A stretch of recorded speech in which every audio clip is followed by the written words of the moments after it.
Hello students, welcome to my channel. My name is Ritu. I hope you are doing well. देखिए, अभी तक मेरे channel पर polity, geography, ठीक है, इन सब की सीरीज चल रही थी जिसमें मैंने आपको 9th और 8th क्लास के लिए बायो और केमिस्ट्री ये ऑलमोस्ट कंप्लीट कर दिए हैं। थोड़ा थोड़ा कंटेंट बचा हुआ है, वो भी मैं जल्दी कंप्लीट कर दूंगी। ठीक है, वो सारा काम प्रोग्रेस में है।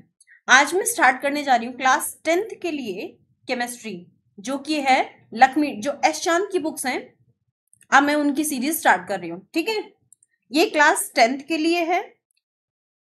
ये काफी इंफॉर्मेटिव और इंटरेस्टिंग सीरीज रहने वाली है। आई hope you will enjoy this one also. देखिए, सबसे पहले हम कंटेंट की बात करते हैं, क्योंकि ये इंट्रोडक्टरी वीडियो है। सिर्फ इसमें मैं आपको इंट्रोडक्शन दूंगी कि फर्स्ट टर्म में कौन कौन से चैप्टर्स आएंगे, सेकंड टर्म में कौन कौन से चैप्टर्स आएंगे। I hope you are going to enjoy this video as well. ठीक है, देखिए, केमिकल रिएक्शंस एंड इक्वेशन की बात करते हैं तो जो 7th क्लास की केमिस्ट्री की सीरीज है, जिसमें मैंने आपको सेकेंड चैप्टर एक्सप्लेन किया है, ठीक है, जिसमें स्ट्रक्चर ऑफ एटम के बारे में बताया हुआ है, वहां पे भी इन सारी चीजों को मैंने एक्सप्लेन किया हुआ है। आप चाहो तो एग्जैक्टली सेम कंटेंट जो यहाँ पे है वहां पे भी लिखा हुआ है, आप वहां से भी पढ़ सकते हो, यहाँ से भी पढ़ सकते हो। मैंने ऑलरेडी इन चीजों को एक्सप्लेन कर रखा है।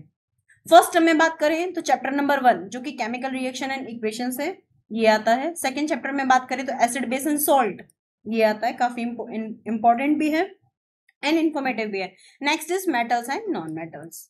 ठीक है, ये आते हैं फर्स्ट टर्म के चैप्टर। जो सेकंड टर्म में अगर हम बात करें, carbon and its compound, periodic classification of element, it is most important and interesting as well. अगर आप इसको देखते हैं तो 11th क्लास की कई चीजें हैं जो आपको यहाँ पे क्लियर हो सकती हैं।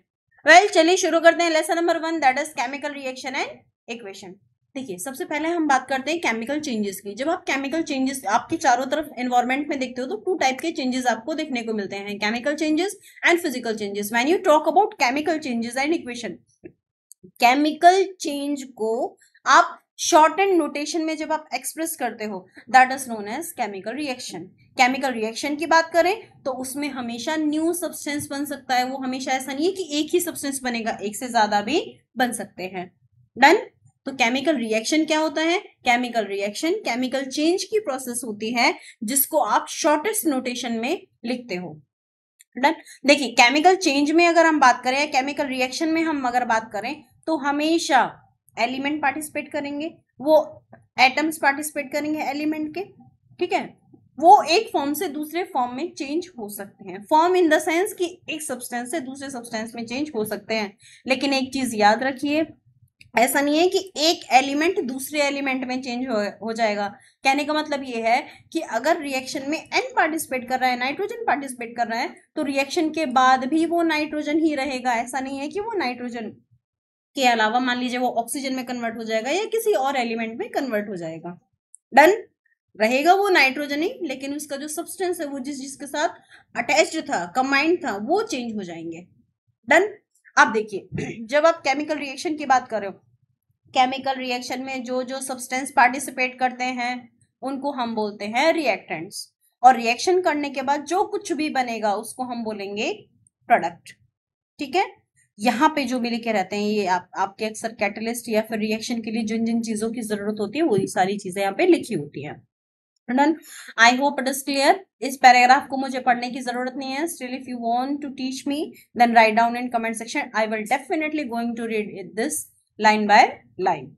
ठीक है, यहाँ पे क्या लिखा हुआ है ये देखो, मोस्ट इंपॉर्टेंट भी है और आपके बहुत बार क्वेश्चंस में, अगर आप लास्ट ईयर के क्वेश्चन पेपर उठा के देखते हो या आप अपने मॉडल पेपर उठा के देखते हो तो वहां पे क्वेश्चन कई बार पूछा भी गया है। क्वेश्चन है कि मैग्नीशियम की रिबन को जब आप एयर की प्रेजेंस में जलाते हो, बर्न करते हो, तो ये व्हाइटिश फ्लेम के साथ जलती है और साथ में मैग्नीशियम ऑक्साइड का पाउडर बनाती है। क्वेश्चन क्या है, मैग्नीशियम को जब आपने बर्न किया, क्या इसका जो वेट है वो चेंज हो जाएगा? प्लस जो फ्लेम है उसका कलर कैसा होगा? Answer is drizzling white. ठीक है, तो ये 2 से 3 क्वेश्चन है जो यहां से पूछे जाते हैं। ठीक है। तो यहाँ पे देखिए ऑब्वियसली वेट ज्यादा होगा क्योंकि पहले सिर्फ और सिर्फ मैग्नीशियम था, अभी मैग्नीशियम ऑक्सीजन के साथ रिएक्शन करके मैग्नीशियम का ऑक्साइड बनाएगा, तो क्योंकि इसके साथ ऑक्सीजन कंबाइन हो गई है तो डेफिनेटली इसका जो वेट होगा वो ऑक्सीजन से ज्यादा होगा। Done, I hope it is clear. चलिए आगे बढ़ते हैं। ये देखिए सेम चीज यहाँ पे है, ठीक है। ये देखिए ये ड्रिजलिंग व्हाइट फ्लेम दिखाई दे रही है आपको, ये ड्रिजलिंग व्हाइट फ्लेम यहाँ पे, ये ऑक्सीजन के से जैसे ही कंबाइन होगा। आप सभी एक चीज डेफिनेटली याद रखिए, जब कभी भी वर्ड आएगा बर्निंग, चाहे वो आप कुछ भी, चाहे आप हाइड्रोकार्बन्स बर्न कर रहे हो या कोई फ्यूल बर्न कर रहे हो, इवन आप किसी मेटल को ही बर्न कर रहे हो, किसी भी चीज को आप बर्न कर रहे हो, उस बर्निंग का मतलब है उसका ऑक्सीजन से रिएक्शन करना, उसका ऑक्साइड फॉर्म होना। फॉर एग्जाम्पल जैसे आपको मीथेन की एग्जाम्पल लेते हैं, मीथेन है, अगर आप उसको बर्न करोगे, मीथेन का फॉर्मूला होता है बेटा CH4, जब आप इसको बर्न करोगे तो ये ऑब्वियसली ऑक्सीजन के साथ रिएक्शन करेगी, और ये ऑक्सीजन के साथ रिएक्शन करके carbon dioxide and water form करेगी। ये सुनो, तो कार्बन का क्या हुआ, ऑक्सीडेशन हुआ है ना, ऑक्सीजन के साथ रिएक्शन हुई है, तो जहां कहीं भी ऑक्सीडेशन होगा that is your burning. Burning में हमेशा क्या होगा, ऑक्सीजन के साथ रिएक्शन। डन, क्लियर, ठीक है। जो ये मैग्नीशियम ऑक्साइड होता है ये व्हाइटिश कलर की ऐश होती है।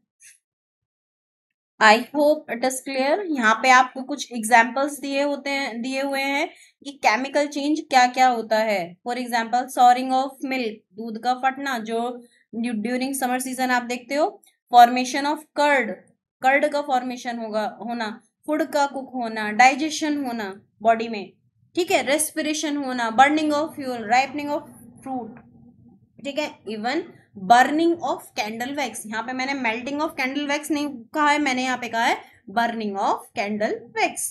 तो ये सारे क्या है आपके केमिकल चेंजेस, ठीक है। अब आप कमेंट सेक्शन में मुझे लिख के बताइए कि what is the difference between physical change and chemical change, main change क्या होता है वो आप लिख के दिखाइएगा।